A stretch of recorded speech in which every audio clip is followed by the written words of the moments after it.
போக முடியாதுங்க. அந்த இதில் மாட்டிக்கிட்டு முள்ளை எடுத்தால் வெளியே கட்டிட்டு போகுது.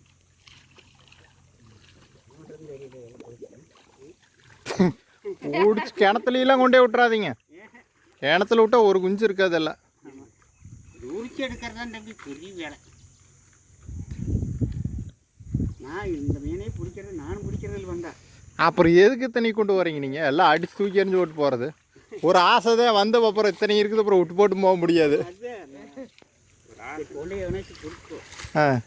நாம் திங்கிலினாலே யாராவது திங்கிட்டு இவ்வளோ கஷ்டப்பட்டு பிடிச்சி இல்லைங்க. நம்மளுக்கு வேண்டியது ஒரு மீனுங்க. அப்புறம் இத்தனை பார்த்து போட்டு விட்டு போட்டும் போகிற பழக்கம் கிடையாது. நான் வந்த நாள் பிடிச்சி கொண்டு எரிஞ்சிட்டு தான் போவேன். இந்த இடத்துக்கு இத்தனை மீன் பார்க்குறது அரிசியும். ஆமாம். ஆனால் அன்னைக்கு மீன் தண்ணி வத்தி போகிற போது ஒத்துணை பார்த்துட்டேன். நான் பிடிச்சிட்டேன். சரி, நான் பிடிச்சிட்டு போட்டு நான் சிலேப்பியில் விட மாட்டேன். சிலேப்பி வெறாக்கண்ணு எல்லாம் பிடிச்சிக்கிட்டு அப்புறம் கடைசியாக அப்புறம் குட்டைக்காரர் வந்துடுவார், ஒதுக்கி பிடிப்பார். அவர் அரிச்சிருவாங்க போட்டு அவங்க. இதான் கடத்துக்கு வருங்க. ஒரு சாக்கை அடிச்சுட்டு போனாங்க. இந்த மீன் வாங்கிட்டானுங்க. ஆட்டிலிருந்து வாங்க இல்லைங்க. போய் கறி 100 ரூபாய்க்கு வச்சியாங்க. அவரு எல்லாம் உரம்பரை இருக்குன்னு போட்டால் ஒரு மீன் விடுவில்லை. ஞாயிற்றுக்கிழமை கறி வாங்கி தூண்டி போட்டு நான் தான் தூண்டி இங்கே பாருங்க. நீங்கள் இத்தசோடு முள்ளெல்லாம் போடக்கூடாது. சின்ன முள்ளை போட்டு பாருங்கள் எப்படி விழுவுதுன்னு.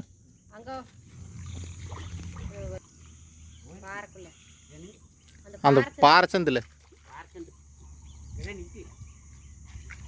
எங்கே போய் ரெண்டு ஒன்று தான் வாலி தூக்கிட்டாரு.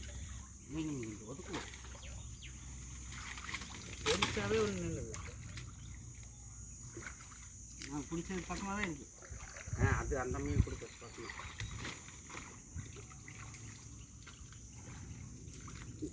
நான் இப்படியே தான் வேட்டையாடுன்னா பிடிக்கிறதுன்னு ஒழுங்க பிடிச்சி போட்டு தூக்கி போட்டு போகிற காலமெல்லாம் உண்டு. ஒளி கொடுத்தோன்னா அதிக கிடைக்கு. எனக்கு கழுவு தெரியாது. வலி கூட அது வேறு வைக்கணும். சரி, நானும் போயிட்டு போகலாம். டைம் ஆச்சு. இதுக்கு மேலே என்ன பண்ணுறது?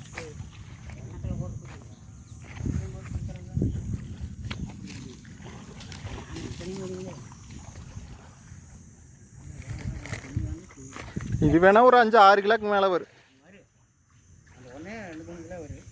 2-3 கிலோவா? எத்தனை காயம் பாருங்க பட்டையில் பட்டு. கட்டையிலும் போய் பூந்து